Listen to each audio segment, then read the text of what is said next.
Oke, selamat datang kembali di video pembelajaran daring kita.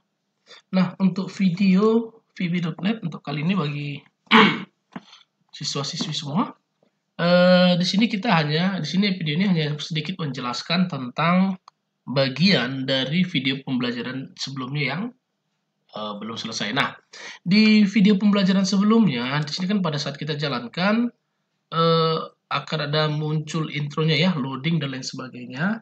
Nah, untuk teman-teman siswa semua, ini boleh berkreasi seperti apa konsepnya, sebenarnya tidak harus seperti sama dengan video pembelajaran ini, eee, bentuk animasi mungkin bisa bebas dan lain sebagainya ya, apakah nanti menggunakan MIDI langsung dan lain sebagainya, itu juga nggak masalah, oke. Nah, lalu di video sebelumnya, jadi nanti bisa dilihat bagaimana sih cara membuat animasi loading, lalu bagaimana bisa mengunculkan angka persen dan lain sebagainya, itu silakan dilihat di video pembelajaran sebelumnya. Nah, begitu kita klik tombol masuk, maka di sini akan tampil halaman utama. Nah, lagi-lagi di sini juga saya tekankan bahwa untuk anak-anak semua boleh berkreasi dalam bentuknya, apakah nanti mau bentuk yang seperti ini, atau menggunakan MIDI parent dan lain sebagainya, itu boleh bebas ya. Di sini nanti ada 3 data, ini adalah salah satu contoh proyek kita, sistem informasi siswa baru di Sutomo 2 Medan. Nah, di sini pada saat kita klik nih data siswa, data wali kelas, dia akan langsung muncul ke formnya masing-masing. Misalkan kita klik data siswa. Begitu kita klik data siswa, maka di sini akan masuk nih data siswanya. Oke. Begitu nanti diketik, misalkan NIS-nya IA002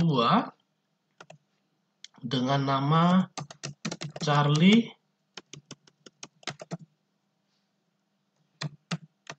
alamat Jalan Bunga Tulip nomor 6B, gendernya pria, kode kelas KL001, wali kelasnya WK001, misalkan seperti ini. Pada saat nanti kita klik tombol simpan, dia nanti akan menyimpan ke database. Oke, dia akan menyimpan ke database. Nah, begitu juga nanti pada saat kita melakukan pencarian. Tadi IA 002, nah dia akan muncul nih datanya. Oke, nah itu dia untuk bagiannya. Jadi pada saat kita mau menghapus juga pastinya bisa. Kita akan hapus juga bisa. Begitu juga nanti yang terjadi untuk data wali kelas. Jadi data wali kelas pada saat diklik dia nanti muncul data seperti ini. Oke. Nah, lalu yang berikutnya nanti untuk create, read, update, dan delete juga dia bisa ya. Untuk penggunaannya seperti apa atau bagaimana sih cara membuat program untuk simpan, edit, hapus, keluar. Lalu yang berikutnya bagaimana cara membuat program untuk membuat sebuah modul seperti ini. Jadi ini kan modul. Untuk penggunaannya di sini bisa dilihat di video pembelajaran sebelumnya waktu kita membahas tentang create, read, update, dan delete. Yang pastinya di sini kalau teman-teman boleh perhatikan bagian-bagiannya itu sudah kita jelaskan di sebelumnya ya. Di sini kita sudah membuat ada beberapa variabel untuk koneksi, lalu untuk pemanggilan dari tabel ke atau database ke program. Lalu yang berikutnya memasukkan atau mengambil data setelah dikirim dari database, dikirim ke program akan disediakan tempat, lalu ini untuk perintah programnya.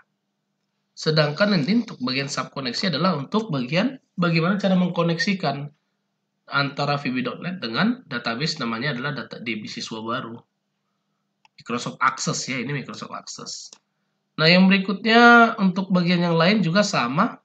Kita akan pisah-pisahkan untuk wali kelas atau untuk kelas seperti ini. Dia akan memanggil tabel kelas. Setelah itu disediakan tempat. Setelah itu diambil, diisi secara menyeluruh. Oke. Ini dia untuk bagiannya. Nah, untuk form simpan juga tidak berbeda dari video pembelajaran sebelumnya. Nanti bisa dicek ya video pembelajaran sebelumnya. perintah simpan itu seperti apa sih sebenarnya fungsinya dari insert. Di sini kan dia pengujian, jadi katanya jika antara text box list sampai wali kelas masih ada yang kosong, silakan diisi dulu. Lalu kalau seandainya dia sudah berisi, bagaimana? Oke, langsung lakukan koneksi. Lakukan koneksi, panggil perintah create. Di sini ditandai dengan kata insert. Masukkan ke dalam tabel siswa baru dengan data sedemikian. Lalu silakan koneksikan, simpannya. Lalu update ke dalam koneksi. Jadi data yang sudah kita ketikkan dari VB.NET dikirim ke database, lalu di refresh kembali supaya nanti semua sistem yang berhubungan nanti akan menganggap atau akan mengerti bahwa program tersebut sudah dimasukkan, data tersebut sudah disimpan, ya. Nah, kira-kira seperti itu untuk bagiannya. Sedangkan untuk profil, saya rasa di sini nanti kamu bisa menggunakan message box ya. Begitu diklik, nanti langsung muncul nih dari message box nama kamu siapa dan lain sebagainya. Oke? Nah, demikian saja untuk pelengkapan dari video pembelajaran kita. Jadi untuk anak-anak semua boleh membuat projectnya sama seperti apa yang Bapak sudah terangkan seperti ini, boleh. Sangat diperbolehkan.